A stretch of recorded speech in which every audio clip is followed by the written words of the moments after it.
dari Kitab Sunnah dan Zikir Harian Nabi Shallallahu Alaihi Wasallam karya Dr. Abdullah bin Hamad Pore. Dan pada kesempatan sore hari ini, insya Allah masih akan disampaikan oleh guru kita Ustadz Amir STBA Bismillah Ta'ala.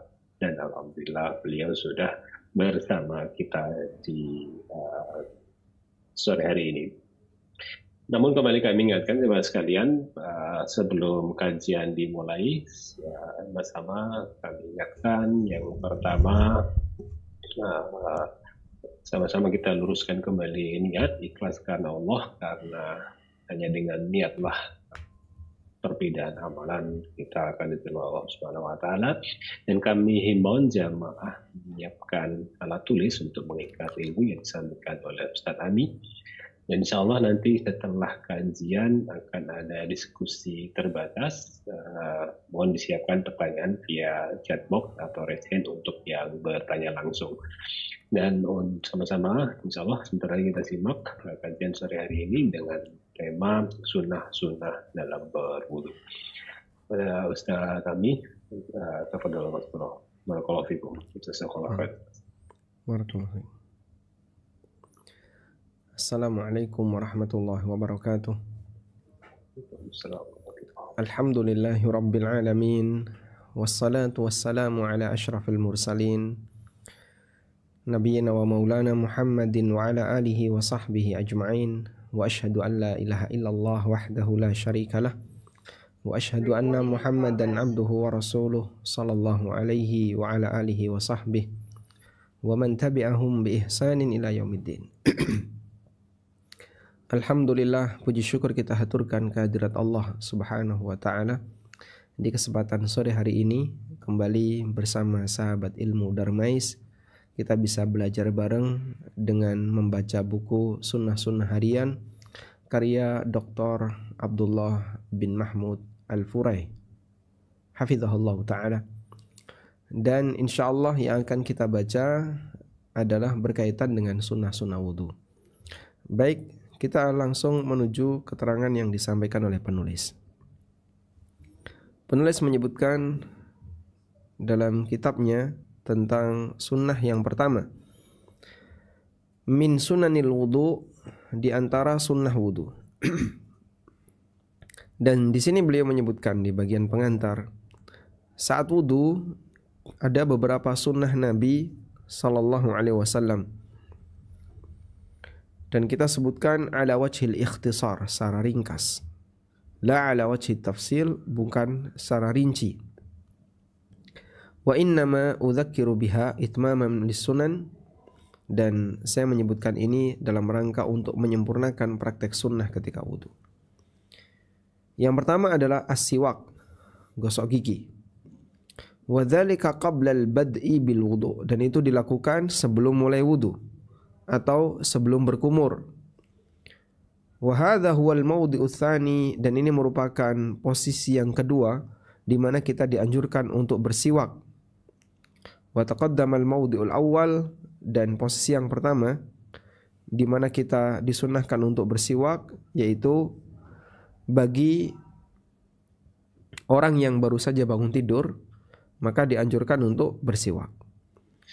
Dianjurkan untuk orang yang mau wudu agar bersiwak berdasarkan hadis dari Abu Hurairah radhiyallahu anhu bahwa Rasulullah sallallahu alaihi wasallam bersabda, "Laula an asyqa ala ummati la amartuhum bis-siwaki ma'a kulli wudu." Andaikan tidak memberatkan umatku, niscaya akan aku perintahkan mereka untuk bersiwak setiap kali mereka berwudu. Hadis riwayat Ahmad, Ibnu Khuzaimah, disahihkan oleh Ibnu Khuzaimah dan juga Al-Hakim.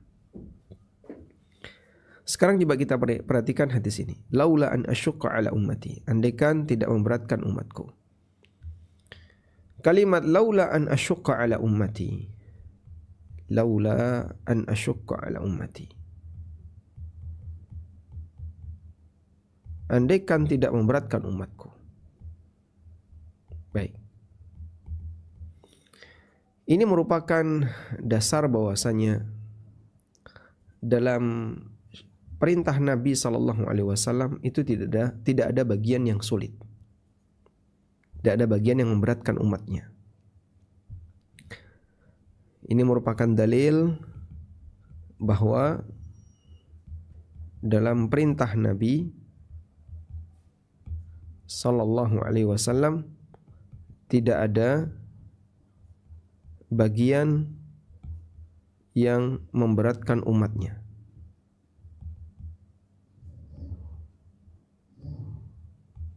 Karena itu ketika Rasulullah Sallallahu Alaihi Wasallam menyebutkan berkaitan dengan rencana beliau, andaikan tidak memberatkan umatku, niscaya aku akan perintahkan mereka untuk berwudu. Dan itu tidak beliau lakukan. Berarti apa yang beliau perintahkan untuk umatnya, hakikatnya tidak memberatkan umatnya. Maka Rasulullah SAW menyatakan, laula an asyukka ala ummati la amartuhum bisiwak. Andaikan tidak memberatkan umatku, niscaya akan aku perintahkan mereka untuk gosok gigi. Baik. Sehingga pada asalnya, aslu syariah, pada asalnya tidak ada yang berat dalam ajaran syariat. Tidak ada yang berat dalam ajaran syariat. Sudah? Meskipun demikian, jika ada orang yang keberatan karena kondisi tertentu, maka syariat memberikan keringanan.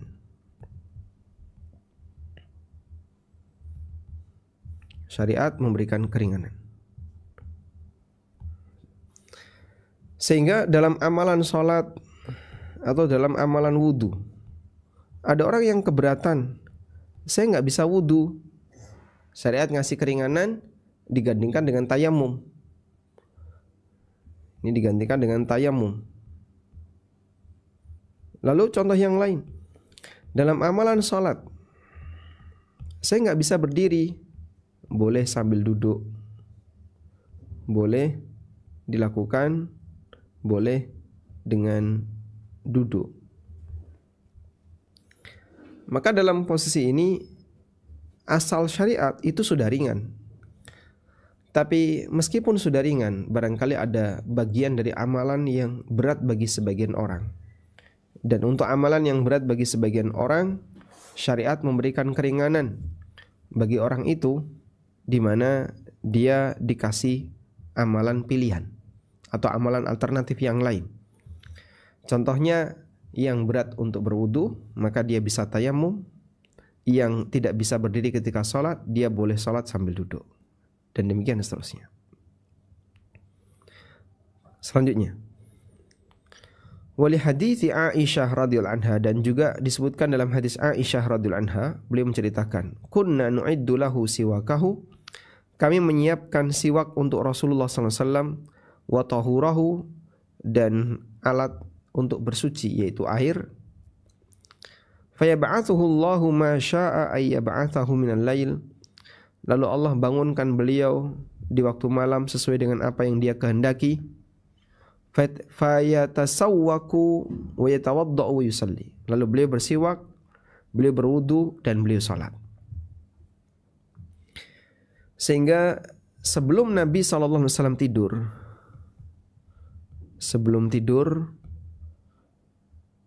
bagian dari kebiasaan keluarga Nabi SAW adalah menyiapkan media untuk bersuci setelah bangun, untuk bersuci di waktu malam. Karena kalau ini disiapkan di malam hari, mungkin repot. Maka sebelum beliau tidur, istri beliau itu menyiapkan.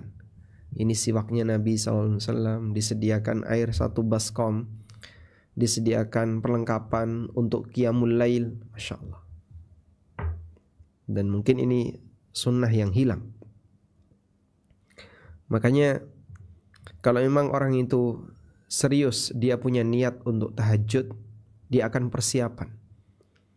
Dan di antara bentuk persiapannya adalah dia akan sediakan apa saja yang diperlukan ketika mau bangun.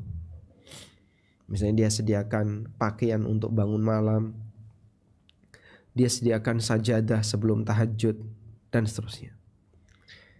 Sebagaimana dulu istri Rasulullah SAW menyiapkan media untuk bersuci di waktu malam. Kalau sekarang media untuk bersuci barangkali tidak seperti dulu. Kita punya kamar mandi yang tinggal buka keran, sudah keluar air.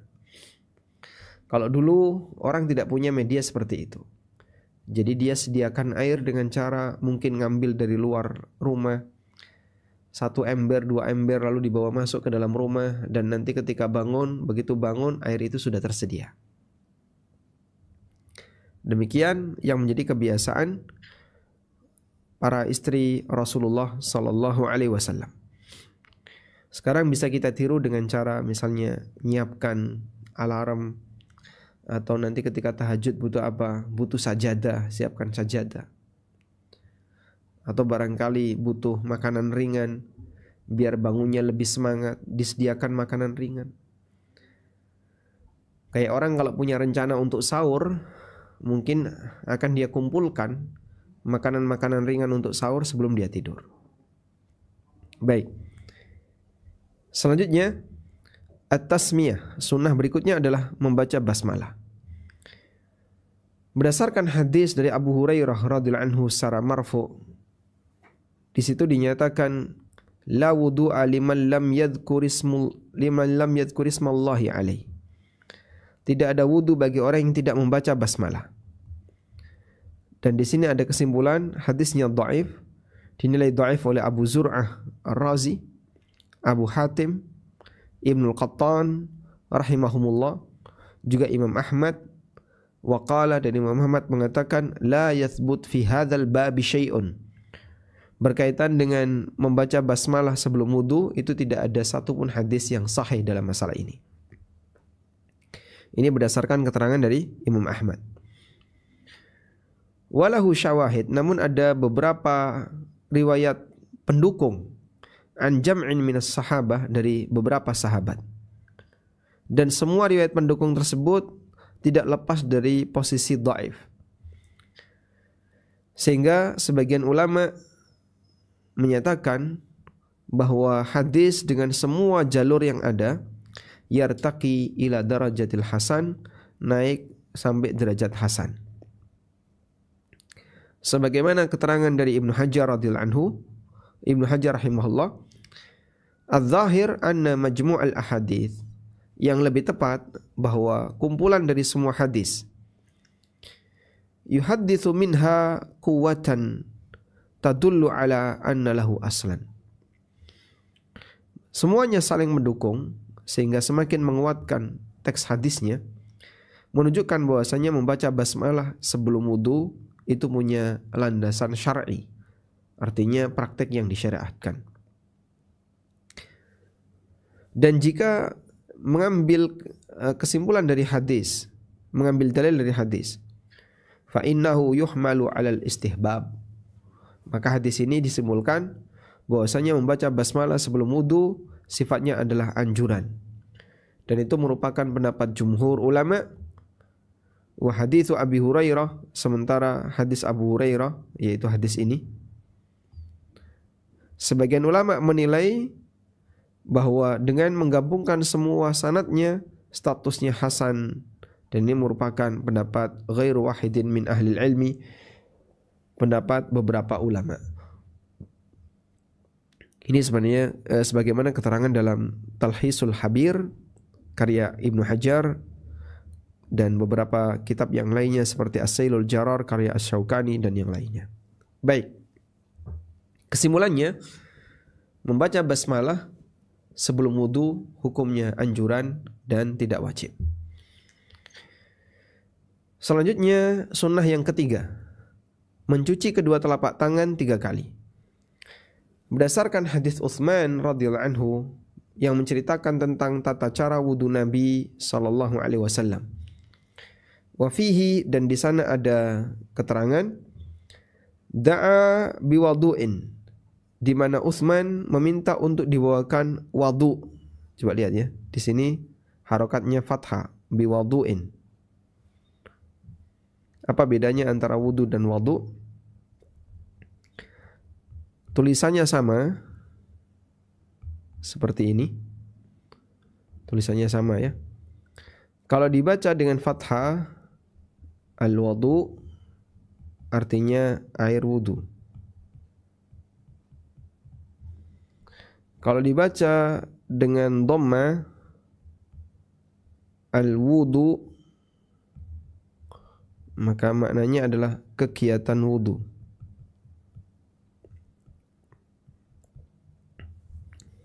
Sehingga dengan dibaca fathah menunjukkan makna media. Kalau dibaca dhamma menunjukkan makna perbuatan. Seperti kata at-tahur.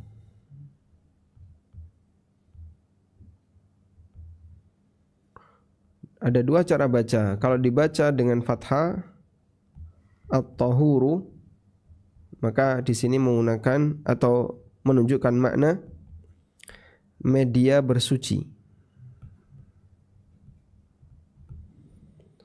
Tapi kalau dibaca dengan dhamma at-tahuru, at-tuhuru, dibaca dhamma at-tuhuru, maka menunjukkan makna kegiatan bersuci.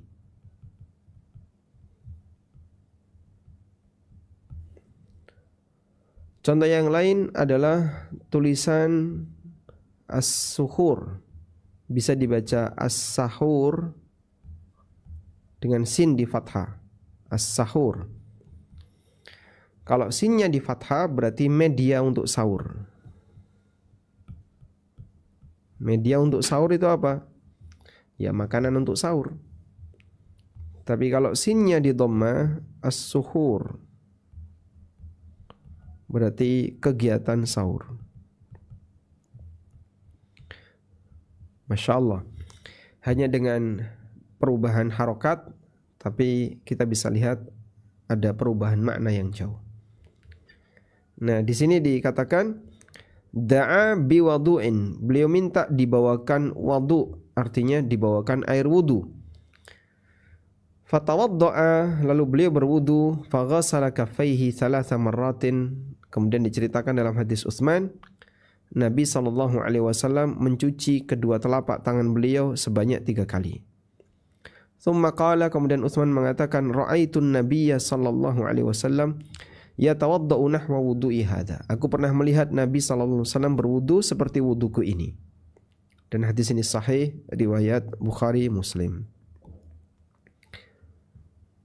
Wasarif 'anil wujub. Kenapa dalam praktek ini tidak disebut wajib? Di antara yang menunjukkan bahwasanya ini bukan wajib adalah firman Allah Ta'ala di surat Al-Maidah ayat 6. Ya ayyuhalladzina amanu idza qumtum ilas salati faghsilu wujuhakum wa aydiyakum ilal marafiq. Wahai orang-orang yang beriman, apabila kalian mau salat, maka cucilah wajah kalian dan tangan kalian sampai siku. Haitsu lam yudhkar ghuslul kaffain, di mana dalam ayat ini tidak disebutkan mencuci kedua telapak tangan. Sehingga mencuci kedua telapak tangan hukumnya tidak wajib karena dalam ayat ini tidak disebutkan. Sebab Al-Maidah ayat 6 ini merupakan standar amalan apa yang wajib dilakukan ketika wudu. Selanjutnya yang keempat, mendahulukan yang kanan ketika mencuci tangan dan mencuci kaki. Jadi begini, kegiatan mencuci dalam wudu, kegiatan mencuci dalam wudu,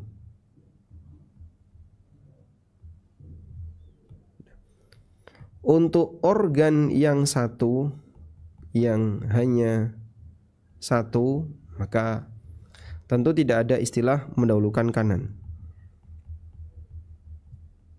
Tidak ada istilah mendahulukan kanan. Kenapa? Karena cuma satu. Sebentar.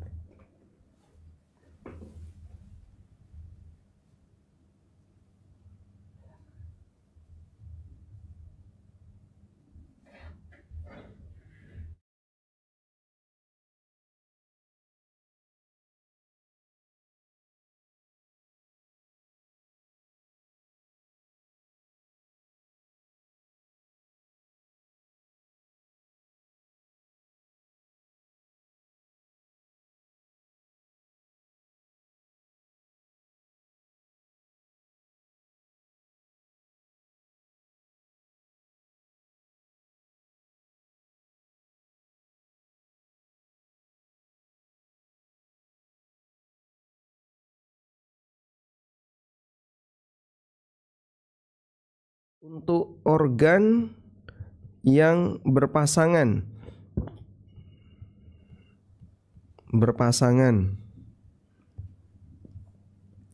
dan bisa dilakukan bergantian,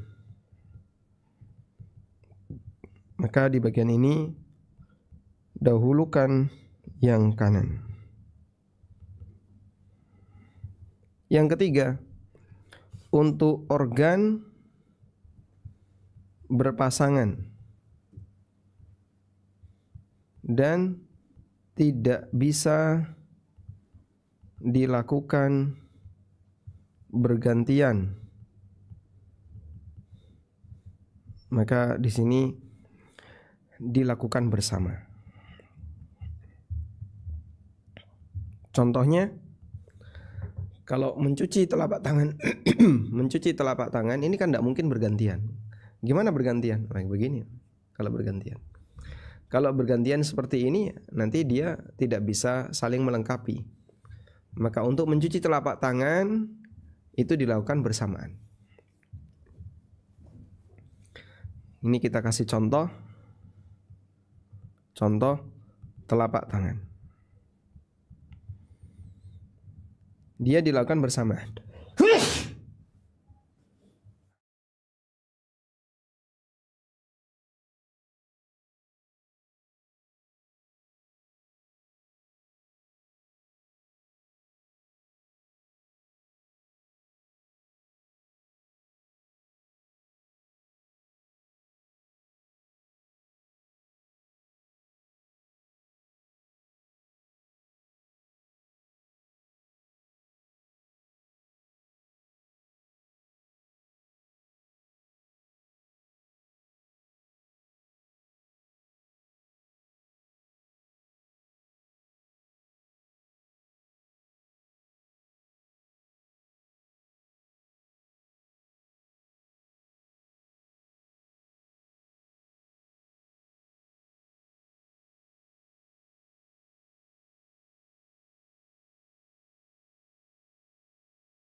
Nah, untuk organ yang berpasangan dan bisa dilakukan bergantian, dahulukan yang kanan. Contohnya apa? Contohnya tangan dan kaki. Maka bedakan antara telapak tangan dengan tangan dan kaki. Kalau telapak tangan berarti hanya sampai pergelangan. Ini nggak bisa bergantian, Pak. Kalau bergantian kayak gini jadinya, kanan, kiri. Tapi kalau tangan dan kaki bisa bergantian karena dia sampai siku. Karena tidak mungkin bareng. Bareng kan kayak gini, tidak mungkin. Sehingga bedakan antara telapak tangan dengan tangan. Wallahu a'lam. Kalau untuk organ yang hanya satu, yang tidak berpasangan, ini hanya satu, maksudnya tidak berpasangan. Contohnya apa? Contohnya wajah, kepala, ya, maka ini tidak ada istilah mendahulukan kanan. Maka kalau wudu kita tidak kemudian mengambil terus kanan dulu, mengambil lagi kiri. Kepala juga gitu, tidak gini terus gini, tidak. Tapi dilakukan sekali untuk satu luasan wajah. Kemudian diulang sebanyak 3 kali. Tidak bergantian. Mendahulukan yang kanan ketika mencuci tangan dan kaki. Berdasarkan hadis Aisyah radhiyallahu anha, beliau menceritakan, kana Nabi sallallahu alaihi wasallam yu'jibuhu tayammun. Nabi sallallahu alaihi wasallam senang mendahulukan yang kanan. Fi tana'ulihi, ketika beliau pakai sandal, wa tarajjulihi, ketika beliau menyisir rambut, wa tuhurihi, dan ketika beliau bersuci. Coba lihat di sini bacanya wa tuhurihi pakai dhamma, bukan wa tahurihi. Kalau pakai fathah wa tahurihi nanti jadinya air untuk bersuci atau media bersuci. Namun di sini Aisyah mengatakan wa tuhurihi, dan dalam kegiatan bersuci beliau. Wa fi sya'nihi kulli, dan dalam setiap urusan beliau. Juga berdasarkan hadis Abu Hurairah radhiyallahu anhu, Rasulullah sallallahu alaihi wasallam bersabda, "Wa idza tawadda'tum fabda'u bi ayyaminikum." Dan jika kalian berwudu, maka mulailah dengan bagian kanan kalian. Ibnu Qudamah mengatakan, la khilafa baina ahli ilmi, tidak ada perbedaan pendapat di antara para ulama yang kami ketahui mengenai anjuran memulai yang kanan. Baik, sekarang kita kasih rincian. Berkaitan dengan sunnah memulai yang kanan. Sunnah mendahulukan yang kanan.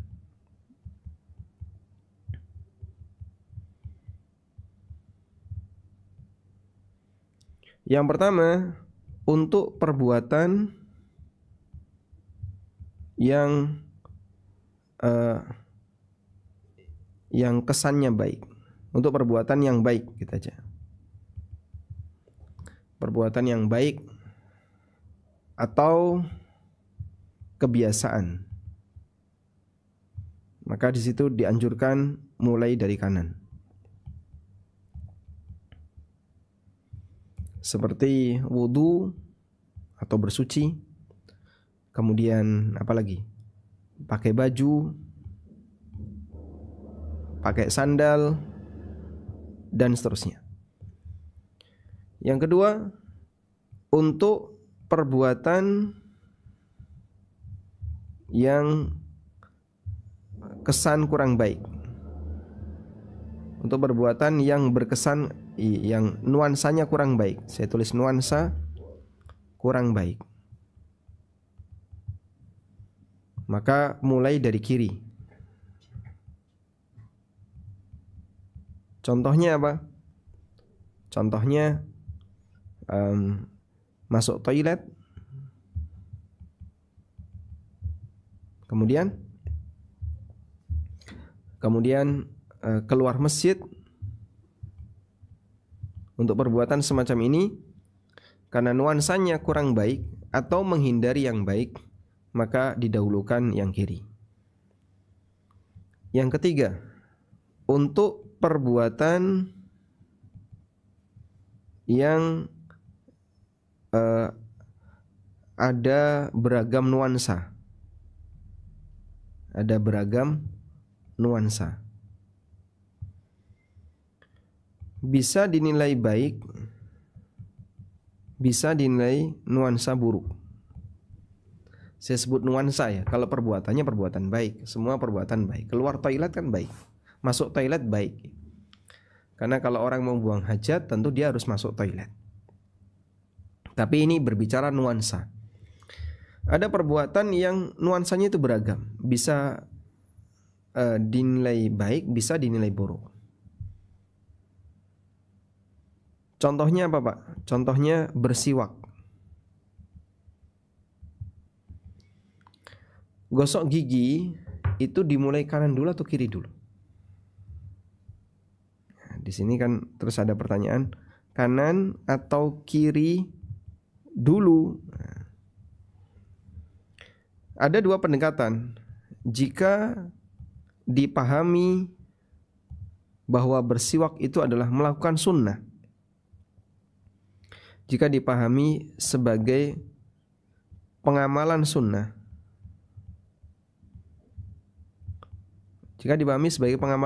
maka dahulukan yang kanan. Oh, kita bersiwak untuk mengamalkan sunnah, dahulukan yang kanan. Yang kedua, jika dipahami sebagai kegiatan membersihkan kotoran,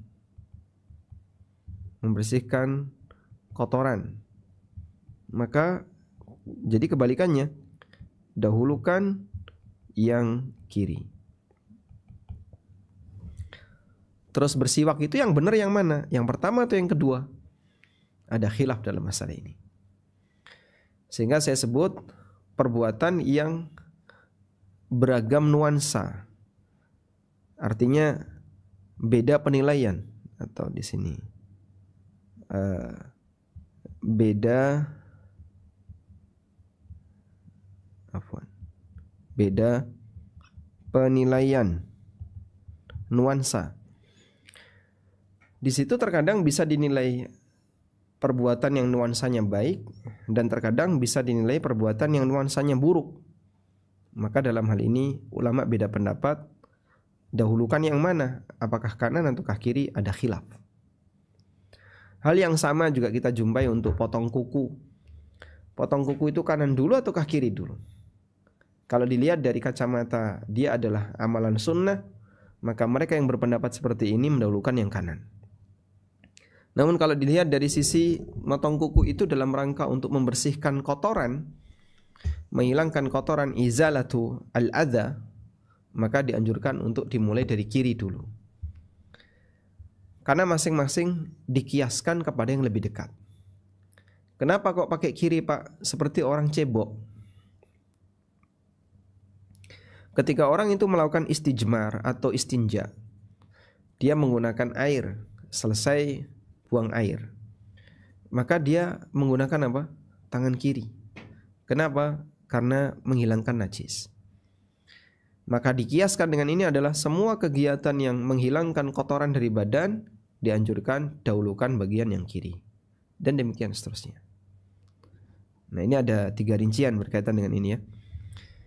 Pertama, untuk perbuatan baik atau perbuatan yang menjadi kebiasaan secara umum, maka mulai dari yang kanan. Perbuatan yang nuansanya kurang baik, maka mulai dari yang kiri. Dan perbuatan yang beda nilai nuansa, di situ ada khilaf di kalangan para ulama. Selanjutnya, al-bada'atu bil madmadah wal istinsyaq, memulai dengan berkumur dan menghirup air ke dalam hidung. Berdasarkan hadis dari Utsman radhiyallahu anhu tentang cara wudu Nabi sallallahu alaihi wasallam, Utsman menyebutkan, famadmadha wastanthara. Nabi sallallahu alaihi wasallam berkumur dan menghirup air ke dalam hidung kemudian membuangnya. Tsumma ghassala wajhahu 3 marrat. Kemudian beliau mencuci wajah beliau sebanyak 3 kali. Fa in akhara al-madmadha wal istinsyaq ba'da al-ghuslil wajhi jaza. Kalau berkumur dan menghirup air ke dalam hidung ditunda sampai selesai mencuci wajah, hukumnya boleh. Dan praktek ini ada sunnahnya, bahwa pernah Rasulullah SAW menghirup air ke dalam hidung, beristinsyak dan madmadah, berkumur, itu beliau lakukan setelah mencuci wajah. Jadi yang beliau kerjakan adalah cuci telapak tangan, kemudian beliau cuci wajah. Selesai cuci wajah, beliau berkumur dan menghirup air ke dalam hidung, kemudian baru cuci tangan sampai siku, kanan, kiri, dan terus sampai selesai wudhu. Sehingga posisi berkumur, untuk posisi berkumur dan menghirup air ke dalam hidung ada 2. Bisa setelah cuci telapak tangan, bisa setelah cuci wajah, dan dua-duanya sunnah. Karena terkadang Rasulullah SAW berkumur dan menghirup air ke dalam hidung, beliau lakukan setelah mencuci wajah. Selanjutnya, al-mubalaghatu fil madmadah, yang keenam, bersungguh-sungguh ketika berkumur dan menghirup air ke dalam hidung, li ghairi shaim, tapi ini berlaku bagi selain orang yang puasa. Berdasarkan hadis dari Laqit bin Sabrah radhiyallahu anhu, bahwa Nabi SAW pernah mengatakan kepada beliau, asbighil wudu, sempurnakanlah wudu, wa khallil bainal asabi, sela-selai jari-jari kaki, sela-selai jari-jari, wa balik fil istinsyaq, dan bersungguh-sungguhlah ketika istinsyaq, illa an takuna shaiman, kecuali ketika kau dalam kondisi puasa. Wa ukhidat al-mubalaghah fil madmadah min qawlihi asbighil wudu, dan adanya perintah dan sunnah untuk bersungguh-sungguh ketika berkumur kita simpulkan dari sabda beliau, asbighil wudu, sempurnakanlah wudu. Syekh Ibnu Utsaimin rahimahullah menjelaskan, yang dimaksud dengan al-mubalaghah fil madmadah, bersungguh-sungguh ketika berkumur, adalah antuharrikal ma'u biquwwah, kau gerakkan air itu dengan kuat di mulut. Ya, mungkin dokter gigi paham ya, definisi berkumur adalah menggerakkan air di dalam mulut ya. Dan agar itu lebih kuat, maka giginya dirapetin. Nah, kemudian dikocok di dalam gigi, dikocok di dalam mulut itu air.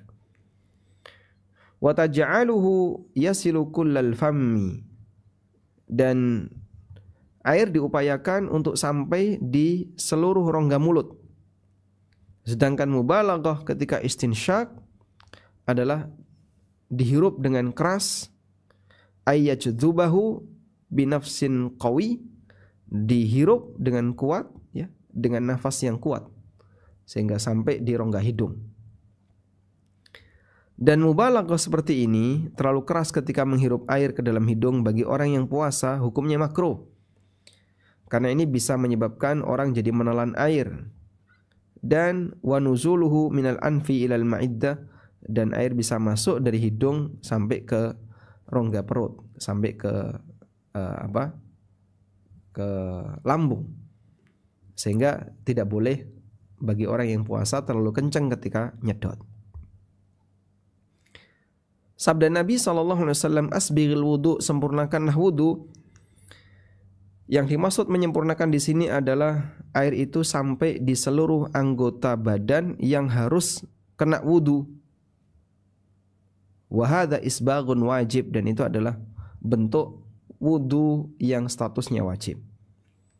Wal isbaghul mustahab, sedangkan menyempurnakan wudu yang sifatnya sunnah adalah dia melakukan apa yang membuat wudu itu lebih sempurna.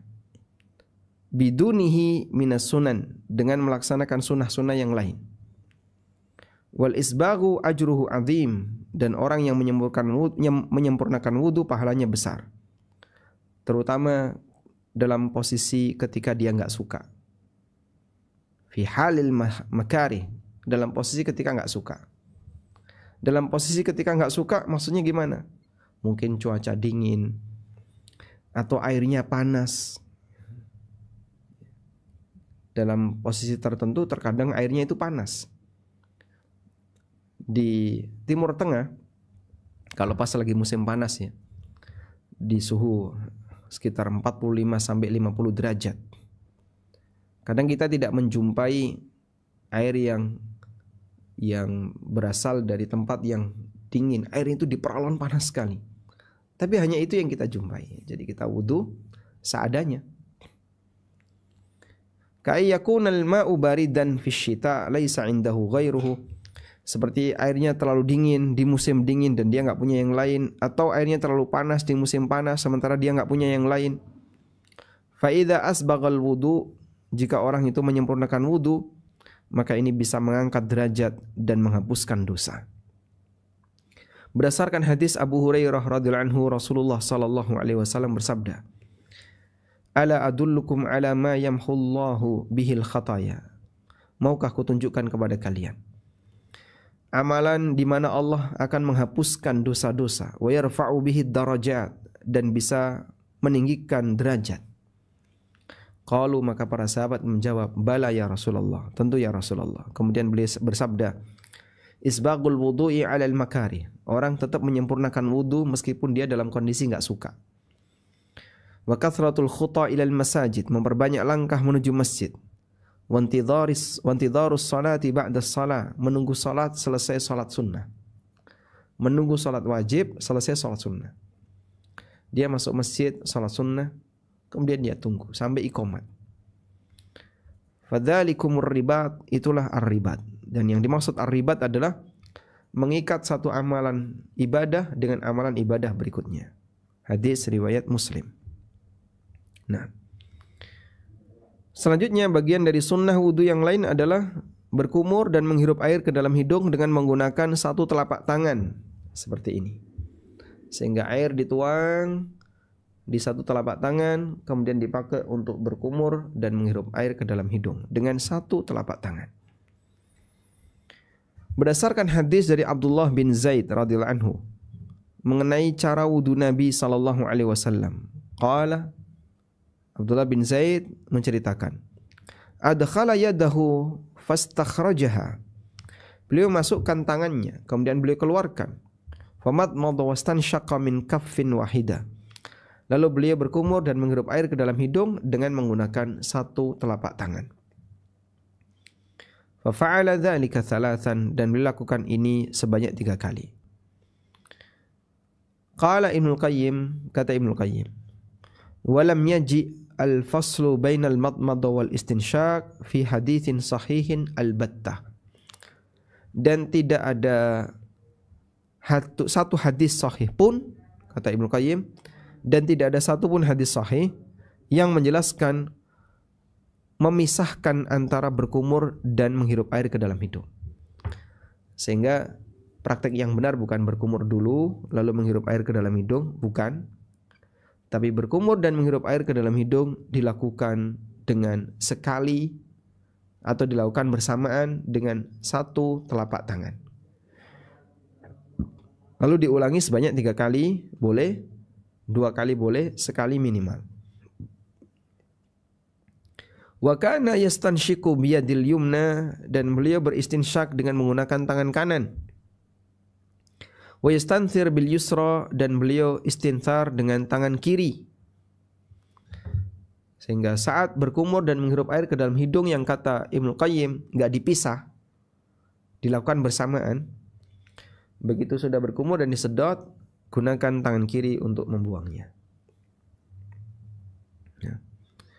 Dan hadis ini atau praktek tadi dari Abdullah bin Zaid adalah hadis riwayat Bukhari Muslim, sedangkan keterangan Ibnu Qayyim disebutkan dalam Zadul Ma'ad. Selanjutnya,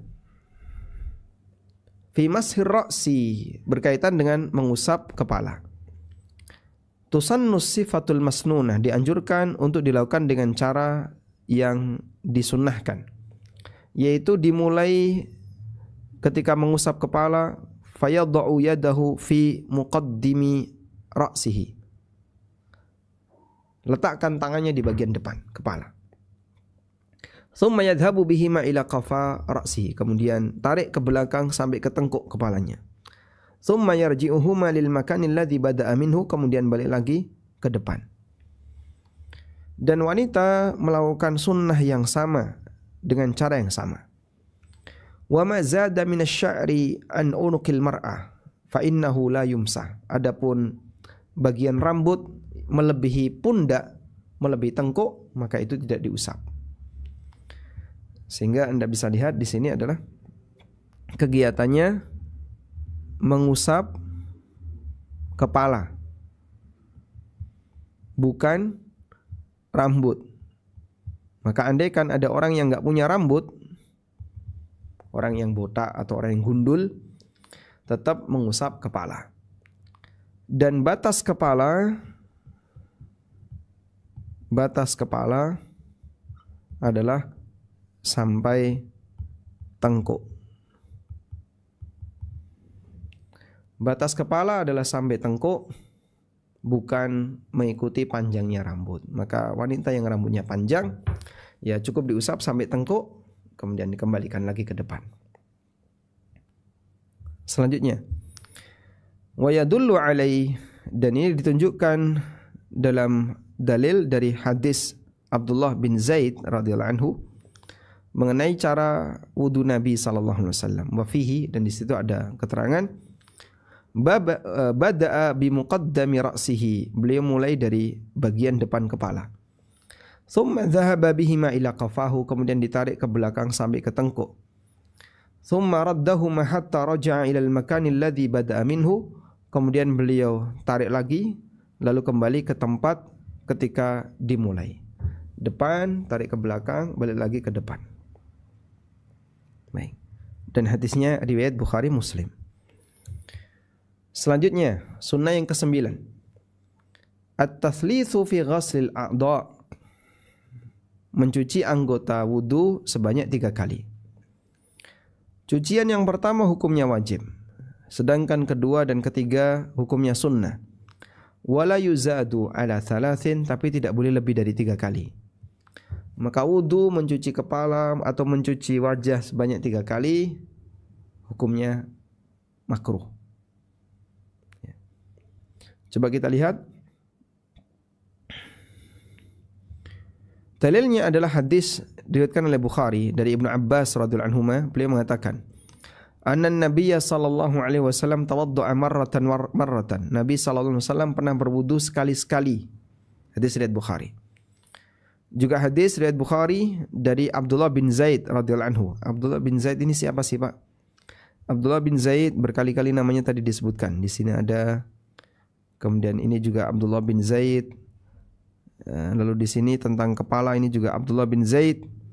Tentang menghirup air ke dalam hidung Abdullah bin Zaid. Beliau adalah sahabat yang bermimpi azan, yang diajari azan oleh malaikat.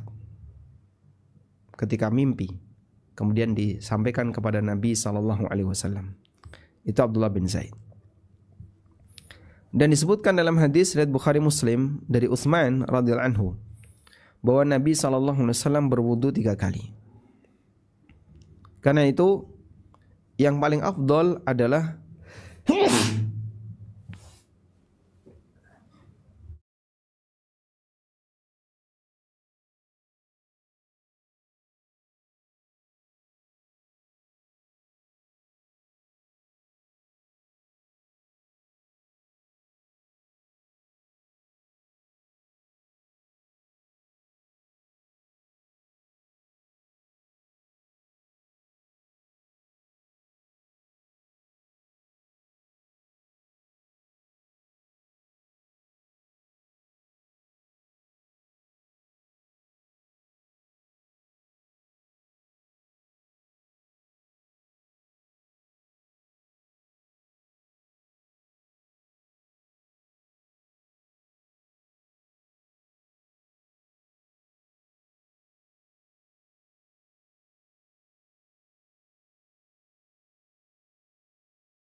Taib.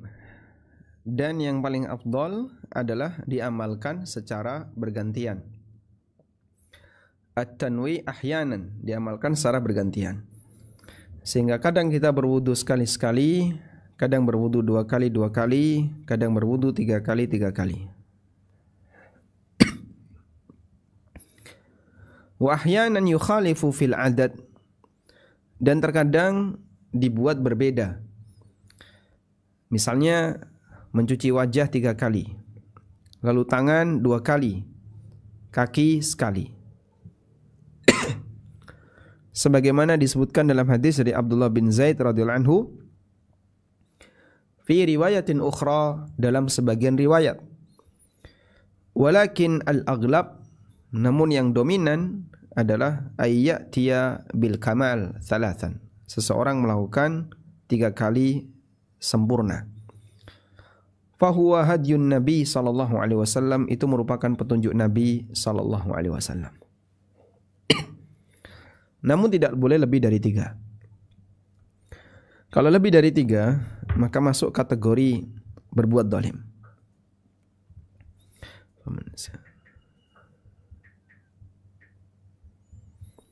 Sebagaimana disebutkan dalam hadis berikut.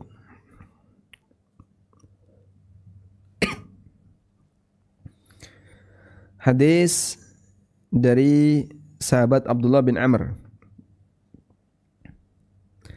Anna rajulan atan Nabiyya sallallahu alaihi wasallam faqal, ada orang yang mendatangi Nabi sallallahu alaihi wasallam lalu mengatakan, "Ya Rasulullah, kaifat tuhur?" Ya Rasulullah, bagaimana cara wudu yang benar? Fada'a bima'in, kemudian beliau meminta dibawakan air, fi ina'in, dalam satu bejana. Lalu beliau berwudu. Faghasala kaffaihi thalathan, kemudian beliau mencuci telapak tangan sebanyak 3 kali. Kemudian mencuci wajah 3 kali. Kemudian mencuci tangan sampai siku 3 kali. Kemudian beliau mengusap kepala. Fa'adkhala isbi'aihi sababah fi udhunai, beliau masukkan jari telunjuknya di telinga. Wa masaha bi ibhamaihi ala dhahiri udhunaihi, dan beliau usapkan jempolnya di punggung telinga. Wa bi as-sabbahatain batina udhunai, sementara beliau gunakan jari telunjuknya untuk mengusap bagian dalam telinga. Kemudian beliau cuci kaki sebanyak 3 kali. Thumma qal, kemudian Nabi sallallahu alaihi wasallam bersabda, hakadzal wudu, seperti inilah wudu. Faman zada ala hadha, siapa yang lebih dari ini, au naqasa, atau dia ngurangi dari ini, faqad asa'a wa zalama, maka dia telah berbuat jahat dan berbuat zalim. Dalam riwayat yang lain, au zalama wa asa'a, dia telah berbuat zalim dan berbuat jahat. Sehingga Masya Allah, gak main-main ya. Orang yang berwudu tapi ternyata kelebihan gerakan, itu disebut oleh Nabi SAW telah berbuat zalim. Nah, di sini ada kalimat au naqasa, atau dia mengurangi. Namun kalimat ini kata para ulama, fa innahu syadun. Ini tambahan yang enggak benar, yang dhaif, syad, menyeleneh. Yang benar adalah sampai pada kalimat faman zada ala hada, barang siapa yang lebih dari gerakan ini, maka dia telah berbuat zalim dan dia telah berbuat jahat. Selanjutnya membaca doa yang disyariatkan ketika wudu. Dari Umar radhiyallahu anhu, Rasulullah sallallahu alaihi wasallam pernah bersabda, siapa di antara kalian yang berwudu, lalu dia yusbighul wudu, dia sempurnakan wudunya, kemudian dia membaca asyhadu an la ilaha illallah wahdahu la syarikalah wa asyhadu anna muhammadan abduhu wa rasuluh. Atau kalimat yang lebih ringkas, asyhadu an la ilaha illallah wa anna muhammadan abdullah wa rasuluh. Illa futihat lahu abwabul jannati tsamaniyah. Maka akan dibukakan untuknya pintu surga yang jumlahnya 8. Yadkhulu min ayyiha syaa. Dia boleh masuk dari pintu manapun. Hadisnya riwayat Muslim. Atau seperti dalam hadis dari Abu Sa'id radhiyallahu anhu secara marfu.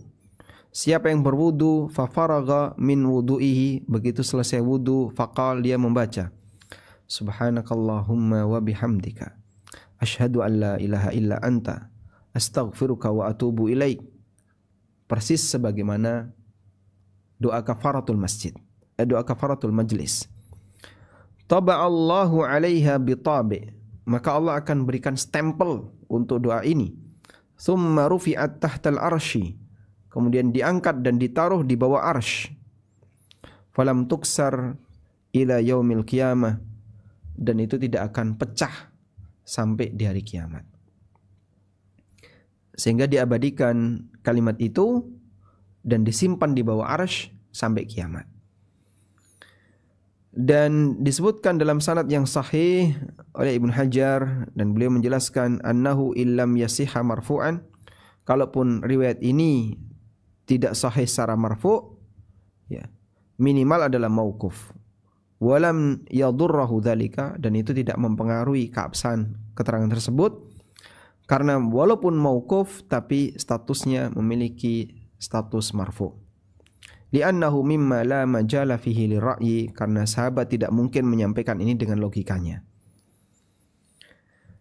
Dan hendaknya seorang muslim menghadirkan perasaan ketika dia melakukan wudu bahwa bi'annahu aqdamu ala ibadatin, bahwa ini merupakan ibadah yang pertama, fiha arba'u fadail azimah, yang di situ ada 4 keutamaan yang besar, dan itu merupakan sebab datangnya cintanya Allah kepadanya, sebab mendapatkan ampunan dari Allah untuk dosa-dosanya, dan sebab dia mendapatkan pakaian di hari kiamat hulalan fi mawadhi'i wudu'ihi, berupa perhiasan di tempat-tempat wudunya. Yaitu pada waktu di hari kiamat, wajahnya, tangan dan kakinya akan bersinar. Dan sebab dibukakannya pintu-pintu surga yang jumlahnya 8. Fayalaha min ghanimatin azimah. Sungguh ini adalah kekayaan dan anugerah yang besar. Ghafilatil qulub an istish'ariha, di mana banyak hati yang terkadang lalai untuk merasakan fadilah ini. Jadi beliau mengajak ketika kita berwudu, ya, sadari bahwasanya wudu kita ini memberikan 4 keutamaan yang luar biasa. Pertama, Allah akan mencintai kita. Yang kedua, Allah akan mengampuni dosa kita. Yang ketiga, dibukakan pintu-pintu surga. Yang keempat, akan menjadi sinar, ya, akan menjadi cahaya besok di hari kiamat di anggota-anggota wudu. Qala ta'ala, Allah Ta'ala berfirman, kenapa wudu itu bisa mendatangkan cintanya Allah? Karena Allah mengatakan, innallaha yuhibbut tawwabin wa yuhibbul mutatahhirin. Sesungguhnya Allah mencintai orang yang bertaubat dan Allah mencintai orang yang suka bersuci.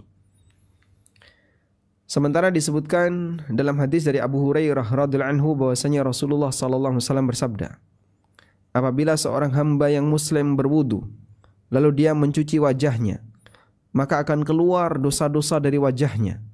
Nadhara ilaiha bi ainaihi ma'al ma', yang dia gunakan untuk melihat sesuatu yang terlarang dengan matanya. Dosa itu keluar bersamaan dengan air atau bersamaan dengan tetesan air terakhir.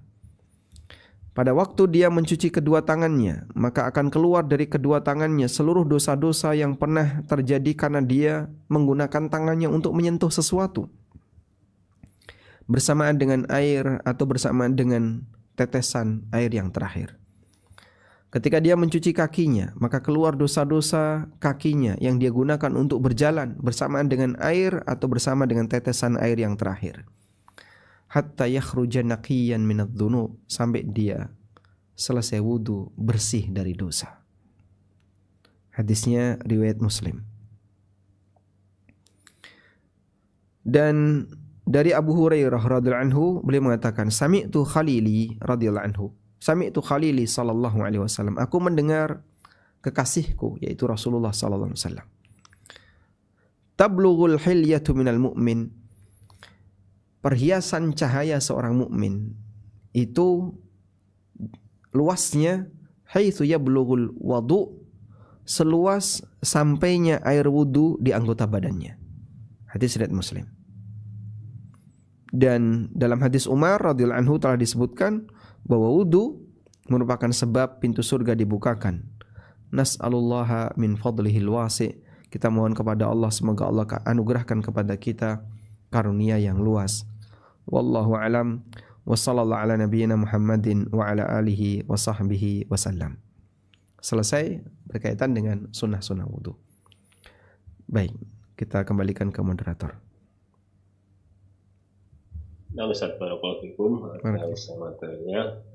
Alhamdulillah, insyaallah sesuatu yang sangat penting karena amalan yang sehari-hari kita lakukan minimal 5 kali dalam satu hari, tapi sangat menjadikan penentu dari keabsahan dari sholat kita. Namun Ustaz, nampaknya Ustaz agak kurang fit. Apakah ada sesi untuk diskusi Ustaz? Masya Allah. Alhamdulillah ala kulli halin. Ya.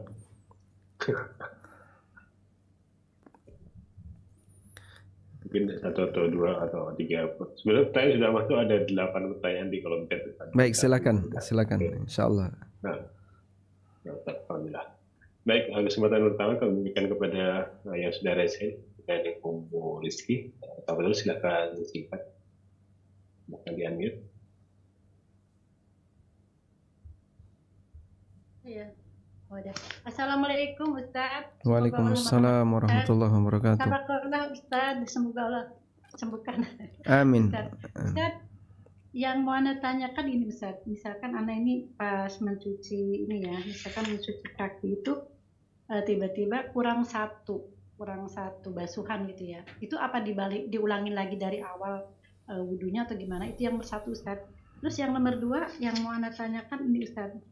Ustadz itu pernah berkata bahwa jangan-jangan Allah segerakan di dunia, itu maksudnya segerakan apa ya, keinginan kita gitu Ustadz ya.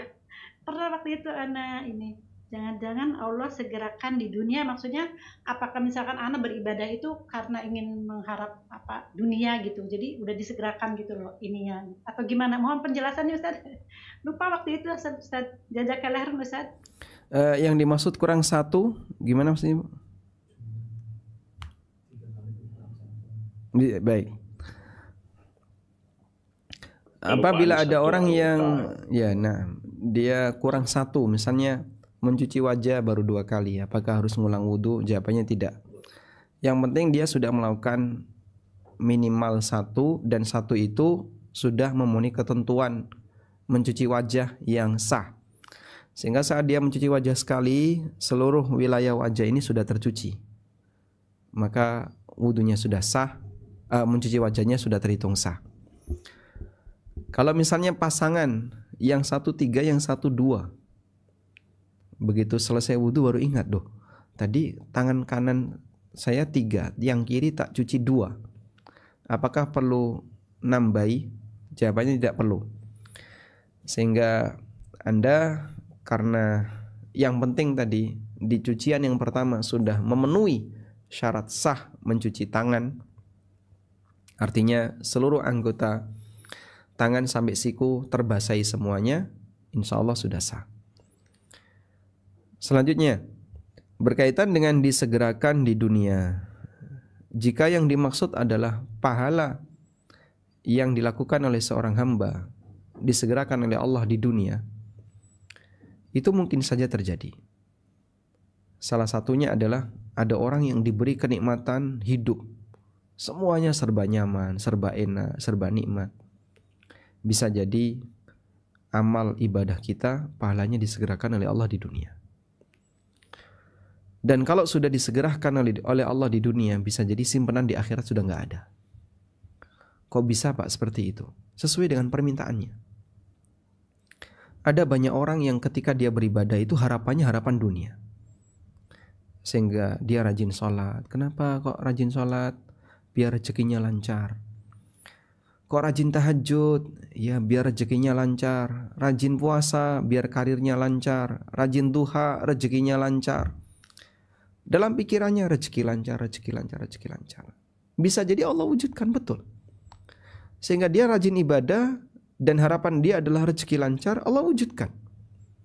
Saat Allah wujudkan ibadahnya menjadi rezeki yang lancar sebagaimana harapan besar dia, maka nanti mungkin di akhirat dia sudah gak dapat apa-apa. Karena itu dulu sahabat Abdurrahman bin Auf, beliau pernah mengatakan sebelum beliau buka puasa, coba kita lihat riwayat ini biar jadi renungan kita bersama ya.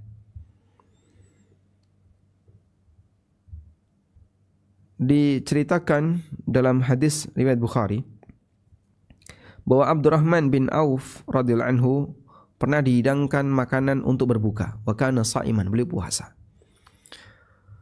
Menjelang berbuka, aneka makanan sudah di hadapan beliau. Lalu beliau teringat perjuangan teman-temannya sebelum kemenangan Islam. Beliau mengatakan, qutila Mus'ab ibnu Umair wa huwa khairum minni. Mus'ab bin Umair terbunuh ketika peristiwa perang Uhud dan beliau lebih baik daripada aku. Kufina fi burdatin, beliau diberi kafan dari kain burda. In ghuttiya ra'suhu, ketika ditutupkan ke kepalanya, badat rijlahu, kakinya kelihatan. Wa in ghuttiya rijlahu, dan ketika kakinya ditutupi, bada ra'suhu, kepalanya kelihatan. Kemudian beliau mengatakan, "Tsumma busita lana minad dunya ma busita." Kemudian kita dibentangkan aneka kenikmatan dunia sebagaimana yang saat ini kita saksikan. Dalam riwayat yang lain, "U'tina minad dunya ma u'tina." Kita diberi kenikmatan dunia sebagaimana yang kita rasakan saat ini. Wa qad khashina, dan aku takut an takuna hasanatuna ujjilat lana. Dan aku takut jangan-jangan amal baik kita telah disegerakan di dunia. Tsumma ja'ala yabki hatta taraka ta'am. Kemudian beliau itu nangis, lalu makanannya ditinggal. Padahal Masya Allah, kalau seperti ini bagi kita sudah berlomba-lomba untuk makan. Apalagi dalam kondisi puasa. Dihidangkan makanan, nasi kebuli ya, 1 nampan, isinya daging kambing yang ngeprul misalnya, ketika tulangnya ditarik, Masya Allah dagingnya empuk. Masih ditambah lagi dengan apa? Duren. Minumannya apa? Masya Allah, minumannya apa yang paling enak? Jus ini, jus itu. Subhanallah. Dan saat kita menikmati itu, kita tidak teringat dengan amal kita. Tapi para sahabat ketika menikmati itu dia tinggalkan. Dan mereka teringat jangan-jangan amal kita hilang gara-gara seperti ini. Maka jika yang dimaksud adalah ini, hal tersebut pernah terjadi pada para sahabat. Mereka ketakutan amalnya hilang gara-gara kenikmatan dunia yang mereka miliki. Wallahu a'lam. Nah, Ustaz, barakallahu fiik atas jawaban dari pertanyaannya. Insya Allah bisa dipahami yang bertanya, dan biar kita bergantian lanjutkan dengan pertanyaan yang sudah masuk dalam kolom chat. Izin bertanya Ustaz, ini banyak pertanyaan yang berkaitan dengan bagaimana hukumnya wudhu di toilet atau kamar mandi, baik dengan menggunakan keran ataupun dengan gayung ataupun dengan bak mandi yang berukuran besar, Ustaz. Baik, bedakan antara wudhu dan salat. Kalau salat itu ada syarat, harus menghadap kiblat, menutup aurat, di tempat yang suci, dan beberapa syarat yang lain. Dan semua syarat ini tidak berlaku untuk wudhu. Maka wudhu tidak harus menghadap kiblat, wudhu tidak harus menutup aurat, wudhu tidak harus dilakukan di tempat yang suci. Jika kita punya asumsi toilet itu najis, tempat yang najis, di situ ada banyak najis dan kotoran meskipun sudah disiram, maka wudhu di toilet dengan pertimbangan itu adalah tempat najis, bukan syarat untuk wudhu harus di tempat yang suci. Boleh orang wudhu di tempat yang najis.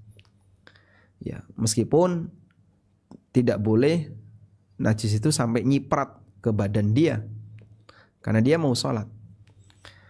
Sehingga kalau kita wudhu di toilet, selesai kita buang air dan semuanya sudah disiram, lantainya bersih, sudah tidak ada najis, maka saat wudhu kemudian ada air yang jatuh dan tidak ada najis yang nyiprat ke kita, insya Allah tidak masalah. Oleh karena itu, apa hukumnya wudhu di toilet? Hukumnya boleh. Wallahu a'lam. Alhamdulillah, insya Allah bisa dipahami, barakallahu fikum. Selanjutnya pertanyaan yang masih juga beberapa dari jamaah yang bertanya dengan pertanyaan yang sama. Assalamualaikum Ustaz, mohon penjelasan untuk wudhu yang diperbolehkan tidak membuka penutup anggota badan, misalnya tidak membasuh kaki yang berkaus kaki atau menggunakan sepatu, atau untuk perempuan tidak membuka jilbab karena wudhunya dilakukan di area umum atau di rest area, sedangkan dengan cara wudhu seperti ini tidak sempurna dalam mengusap muka atau mengusap kedua tangan karena harus tetap menggunakan pakaian dan jilbabnya. Baik, saya bisa simpulkan seperti ini ya. Jadi wudhu itu ada dua.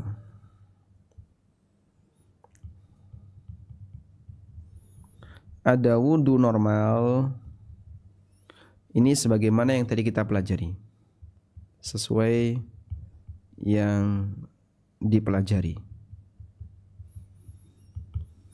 Dan ada wudhu yang sifatnya kondisional. Wudhu yang kondisional itu ada bentuknya wudhu mengusap khuf atau kaos kaki. Kalau khuf itu sepatu ya, kalau kaos kaki ya kaos kaki. Yang kedua adalah mengusap jilbab atau sorban. Nabi SAW pernah beliau mengusap sorban. Jadi kelihatan jambulnya, kemudian beliau usap jambul itu dan beliau tarik sampai naik ke sorban. Dan Ummu Salamah pernah mengusap jilbab ketika wudhu, sehingga tidak dibuka jilbabnya atau tidak diusap dari dalam jilbab, tapi cukup diusap dari atas jilbab. Nah, kondisional yang diusap hanya ini. Terus tangan gimana Pak? Wanita kalau wudhu mencuci tangan di tempat umum, ya nggak ada pilihan yang lain. Anda harus basahi sampai siku. Boleh nggak Pak tangan panjang itu nggak dibuka, dibasahin di permukaan kain? Boleh, asal Anda pastikan seluruh air mengenai kulit tangan. Sehingga ketika ini ditutup, Anda basahi semuanya, tangannya basah sampai siku dan itu mengenai kulit tangan, tidak masalah. Karena tangan itu tidak ada toleransi diusap, beda dengan kaki dan kepala. Sehingga kita bisa lihat untuk yang diusap itu boleh tertutupi. Misalnya jilbab itu boleh diusap. Kemudian kaki ketika diusap harus tertutupi. Kalau kakinya tidak tertutupi maka wajib dicuci. Nah, jika Anda melakukan wudhu yang sifatnya kondisional seperti ini, maka hanya berlaku bagi dua di atas. Baik. Nah, untuk mengusap kaki atau kaos kaki di sini ada syarat, ya. Syaratnya apa? Saat memakai dalam kondisi suci. Dalam kondisi suci. Sudah punya wudhu, baru kemudian dia pakai. Apabila syarat itu dipenuhi, maka nanti ketika wudhu tidak perlu dicopot kaos kakinya, cukup diusap bagian permukaan kaos kaki. Wallahu alam. Dan ini juga ada batas, ya. Batasnya kalau untuk musafir 3 hari 3 malam. Kalau untuk orang yang tidak safar, batasnya sehari semalam. Nah, Alhamdulillah, barakallahu fikum, insyaallah jelas. Masih izin lanjut saya bacakan pertanyaan selanjutnya. Bismillah, izin bertanya, Ustaz. Bagaimana kalau dalam keadaan berwudu, apalagi dalam keadaan safar, seberapa boleh batasannya ketika saya menjaga wudu tetap untuk tidak berwudu kembali ketika sholat zuhur, kemudian asar, lanjut dengan maghrib? Apakah ini syah? kalau Anda bisa menjaga tidak batal dari mulai zuhur sampai isya misalnya, ya sah dengan sekali wudu. Sehingga ada wudu untuk sholat zuhur. Asar belum batal, Anda tidak perlu wudu. Lalu sampai maghrib belum batal, tidak perlu ngulang wudu. Sampai isya belum batal, juga tidak perlu ngulang wudu. Bahkan kalau sampai subuh belum batal, juga tidak perlu ngulang wudu. Dan sebagian ulama, mereka selama bukan cuma sekali praktek seperti ini, melakukan sholat subuh dengan wudu sholat isya. Di antara yang terkenal dengan ini adalah Imam Malik. Beliau terbiasa sholat subuh dengan wudu sholat isya. Artinya apa? Antara isya sampai subuh nggak tidur. Ngapain? Qiyamul lail, belajar, kemudian berzikir, dan aneka kegiatan yang lain. Dan dalam posisi itu beliau tidak kentut, karena makanannya sedikit. Sehingga beliau rahimahullah orang yang secara fisik sehat, meskipun konsumsinya sedikit, sampai kemudian ketika melakukan kegiatan di waktu malam itu nggak ngentut, sepanjang dari mulai isya sampai subuh. Dan itu kalau di zaman kita ya sudah bisa disebut orang sakti, karena ibadahnya itu nggak putus antara isya sampai subuh. Wallahu a'lam.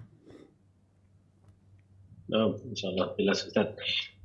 Selanjutnya ada pertanyaan dari salah satu pemirsa NB Channel, Ustaz. Ustaz, bolehkah membaca dua-duanya setelah wudhu? Membaca asyhadu alla ilaha illallah, asyhadu anna Muhammadan abduhu wa rasuluh, kemudian lanjut dengan subhanallah wa bihamdihi asyhadu alla ilaha illa anta astaghfiruka wa atubu ilaik.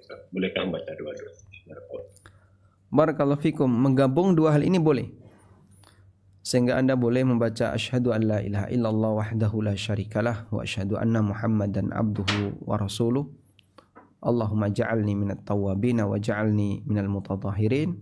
Atau kita membaca subhanakallahumma wa bihamdika asyhadu an la ilaha illa anta astaghfiruka wa atubu ilaik. Digabungkan dua hal ini boleh. Karena masing-masing punya keutamaan yang berbeda. Dan di situ hanya menyebutkan siapa yang selesai wudhu dia baca doa ini. Maka dia baca doa A dan dia baca doa B. Semoga yang bersangkutan bisa mendapatkan keutamaan dua-duanya. Tapi kalau kemudian mau diulang wudhu sholat duhur baca hadis Umar, wudhu untuk sholat asar membaca doa subhanakallahumma wa bihamdik, insya Allah lebih bagus. Sehingga masing-masing dibaca sekali dan dilakukan tepat pasca wudhu. Wallahu a'lam. Nah, Ustaz, insyaallah jelas. Selanjutnya, kesempatan kami berikan kepada yang sudah raising, Bapak Iskandar Yusuf bersama kita di sini. Silahkan di-unmute.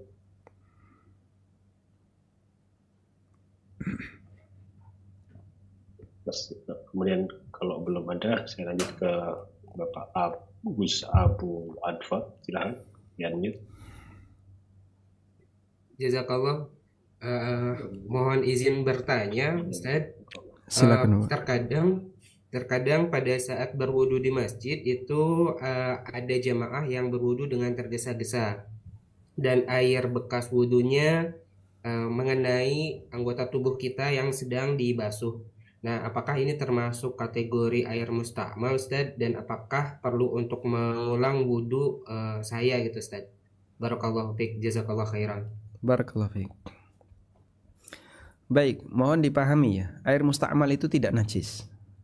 Sehingga kalau badan kita terkena air musta'mal, maka kita tidak punya kewajiban untuk membersihkannya, karena air musta'mal tidak wajib, tidak najis.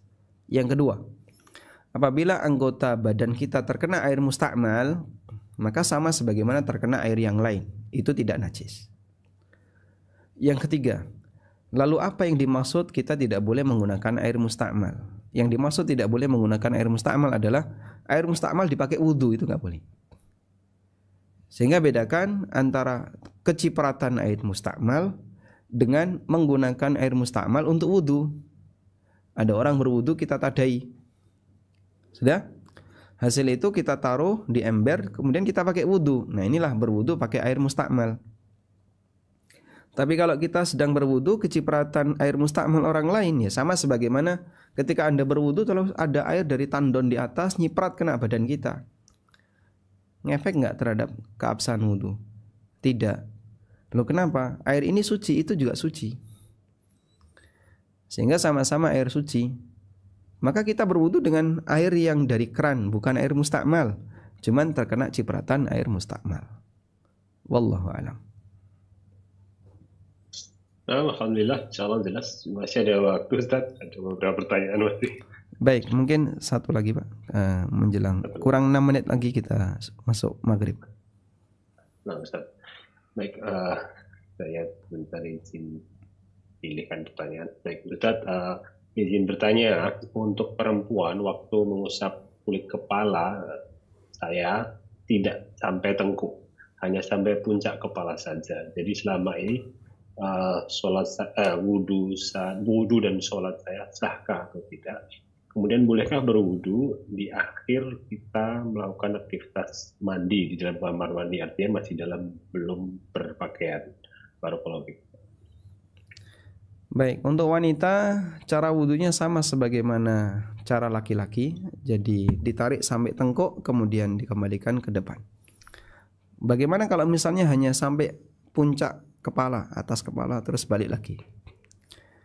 Insya Allah wudunya sah, karena pendapat yang lebih kuat, bukan syarat ketika mengusap kepala harus sampai tengkuk, bisa hanya sampai ke bagian atas, atau tidak sampai tengkuk kemudian balik, insya Allah wudunya sah.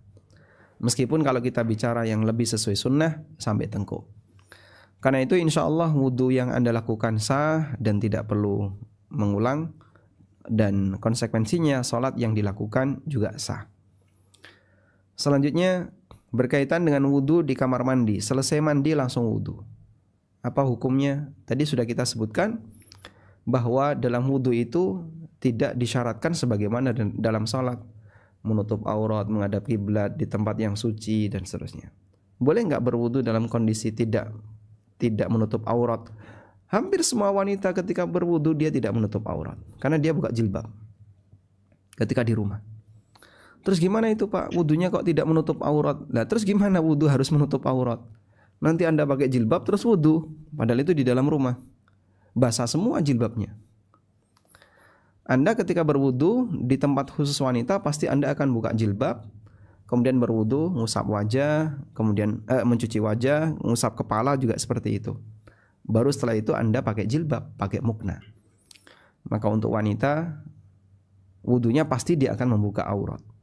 Maka sebagaimana dia membuka aurat berupa kepala, maka dia juga boleh berwudu dalam posisi tidak berbusana setelah dia mandi. Karena dalam wudu tidak disyaratkan harus menutup aurat. Meskipun dalam posisi tidak berbusana itu jangan lama-lama, maka segera ditutupi dengan cara berpakaian, ya sebagai bentuk usaha untuk menanamkan rasa malu kepada Allah Subhanahu wa taala. Wallahu a'lam.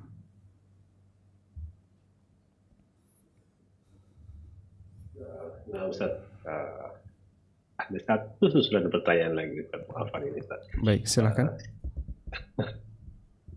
Ustaz, bagaimana wudhu dengan air laut? Misalnya kita sedang berada di wilayah pantai, yang airnya asin, Ustaz. Nabi SAW pernah ditanya tentang ini. Lalu beliau bersabda, ada seorang sahabat yang dia berlayar. Jadi dulu seperti yang kita lihat dalam sejarah, sahabat itu kan hijrah dari Mekah menuju Habasyah. Dan itu bukan lewat ke utara ya, lewat utara yang ada terusan Sueznya. Kalau dulu kan nggak ada terusan Suez, bukan lewat utara. Tapi mereka nyebrang laut. Lalu para sahabat bertanya, bagaimana kita berwudu di laut? Boleh nggak kita berwudu dengan menggunakan air laut? Lalu Nabi SAW ngasih kaidah, huwa tahuru ma'uhu al-hillu maitatuh.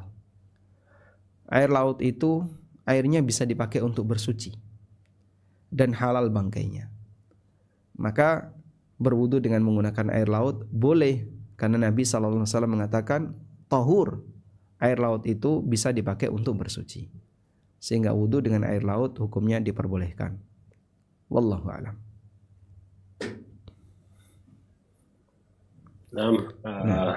Baik, terima kasih. Alhamdulillah. Sebenarnya masih ada beberapa pertanyaan, tapi berhubung di wilayah Yogyakarta dan sekitarnya sudah menjelang maghrib, kita cukupkan sekian. Insya Allah beberapa pertanyaan yang belum kami bacakan akan kita simpan untuk ditanyakan kembali di pertemuan yang akan datang, insya Allah.